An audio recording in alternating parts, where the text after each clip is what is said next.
सबको जय यीशु की। प्रभु यीशु क्रिस्त में प्यारे भाइयों बहनों, नवजीवन का संदेश इस शीर्षक के अंतर्गत प्रतिदिन का ईश्वर का जीवंत वचनों को सुनने के लिए, समझने के लिए, उन वचनों को ग्रहण करते हुए उन वचनों के अनुसार जीवन बिताने की शक्ति, सामर्थ्य, कृपा, अनुग्रह मांगते हुए एक सुंदर आदर्श क्रिस्तीय जीवन बिताने की विशेष कृपा मांगने के लिए मैं आप सभी लोगों का हार्दिक स्वागत करता हूं।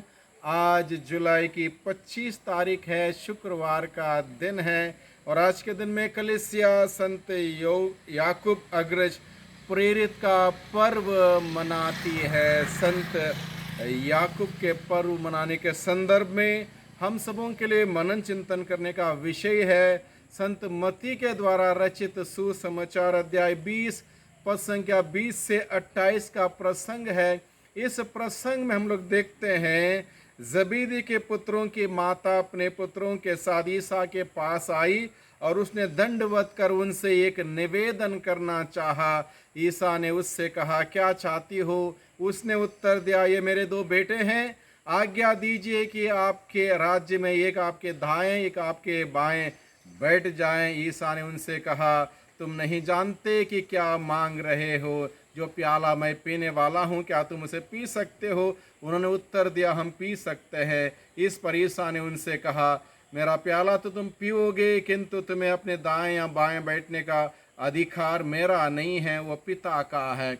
भाइयों बहनों, इस प्रसंग के द्वारा हम लोग देखते हैं दुनिया के लोग किस अंदाज से, किस मूल्य और सिद्धांतों के अनुसार इस धरती पर जीवन बिताते हैं। ये बात हम समझ सकते हैं, यानी कि हमें पद चाहिए, हमें प्रतिष्ठा चाहिए, मान सम्मान चाहिए, प्रथम स्थान चाहिए, दाएं और बाएं बैठने का संदर्भ चाहिए, बड़ी कुर्सी चाहिए।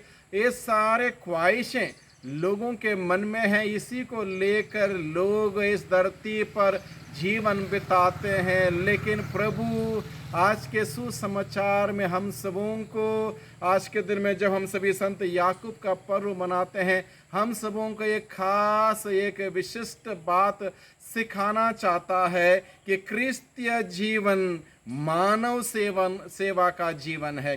क्रिस्तीय जीवन मानव सेवा का जीवन है। जन सेवा ही एक क्रिस्तिया को प्रभु के महान अनुयायी बनाता है। जैसे मदर तेरेसा ने उस ईश्वर से प्यार किया, उस प्यार के प्रमाण के रूप में, सबूत के रूप में दीन दुखियों के, लाचार, कंगाल, बीमार, अलग अलग प्रकार के निस्सहाय लोगों की सेवा उन्होंने की और इस प्रकार से अपना प्यार ईश्वर के प्रति उन लोगों की सेवा करते हुए इजहार किया और इस वजह से वो आज के दिन में दुनिया में सुप्रसिद्ध हुई, क्योंकि वो प्रभु के मूल्य सिद्धांतों के अनुसार चली। क्योंकि प्रभु यीशु ने स्वयं इस बात को कहा है, मैं इस धरती पर सेवा कराने नहीं आया हूँ, सेवा करने आया हूँ। और प्रभु यीशु ने समस्त मानव जाति की सेवा की, हर व्यक्ति की सेवा की, हर किसी की सेवा की, हर किसी को जीवन दिया, छंगाई दी, छुटकारा दिया, हर किसी का उद्धार किया और उसके लिए प्रभु ने अपनी जान की कुर्बान चढ़ाई। और इस प्रकार से प्रभु हम सबों को सिखाता है ईश्वरीय यानी कि क्रिस्तीय जीवन जीना हो, मानव सेवा ही महत्वपूर्ण एक दायित्व है हम सबों का। इस बात को प्रभु हमें सिखाता। प्रभु यीशु स्वयं कहता है, मैं सेवा कराने नहीं आया हूँ, सेवा करने के लिए आया हूँ। प्रभु यीशु सेवा करा सकते थे? नहीं, प्रभु ने सेवा करते हुए उदाहरण दिया हम सबों के सामने, जैसा मैंने तुम्हारे साथ किया वैसा ही तुम एक दूसरे के साथ किया करो। ये शिक्षा प्रभु ने हम सबों को दी। प्रभु यीशु दूसरे लोगों का उद्धार करने के लिए क्या कुछ नहीं करते, क्या तपस्या नहीं करते, क्या त्याग नहीं करते, क्या बलिदान नहीं चढ़ाते। यानी कि हम सबों को प्रभु के मार्ग पर चलने के लिए त्याग, तपस्या करना, बलिदान चढ़ाना, अलग अलग बातों को त्यागना, और ये सब बहुत ही ज़रूरी है। प्रभु हमें आज के दिन में सिखाता। उद्धार करना, सेवा करना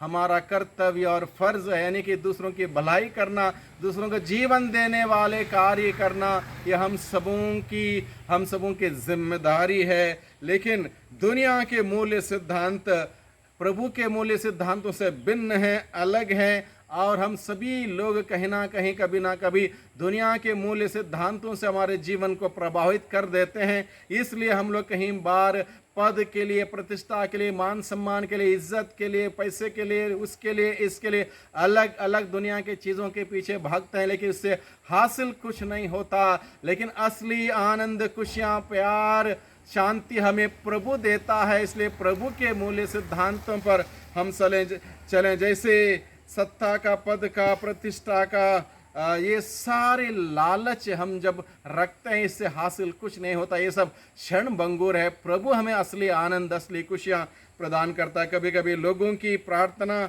स्वार्थ भरी होती है, जैसे कि आज के सुसमाचार में हम देखते हैं, जबेदी के पुत्रों की माता आके स्वार्थ भरी प्रार्थना करते, इसको दाएं बाएं बैठने का अधिकार दे। हमारी प्रार्थना भी स्वार्थ भरी होती है। अलग अलग मकसदों को लेकर, उद्देश्य को लेकर, स्वार्थ को लेकर हम लोग प्रभु के पास जाते हैं, प्रभु के मंदिर जाते हैं। लेकिन ये हम सबों को चाहिए कि हम प्रभु के पास जाएं, प्रभु से पूछें, प्रभु तेरी मर्जी क्या है मेरे जीवन के लिए, मेरे परिवार के लिए, तेरी इच्छा क्या है, उसी को पूरा करना ही हम सबों की असली प्रार्थना होगी, असली क्रिस्तीय जीवन होगा। ये नहीं कि मेरी इच्छा है इसको पूरी करो, न, ये बात गलत है। इसलिए आज के दिन में प्रभु हमें आज के सुसमाचार के द्वारा हमें सिखाता है, एक दूसरे से गुस्सा हो जाना, नाराज हो जाना भी मानवीय स्वभाव है। यानी कि प्रभु के शिष्यों को पता चला कि ये दो लोगों को दाएं बाएं बैठने का एक विशेष प्रार्थना प्रभु के सामने पेश की गई, बाकी लोग नाराज हुए, गुस्सा हुए।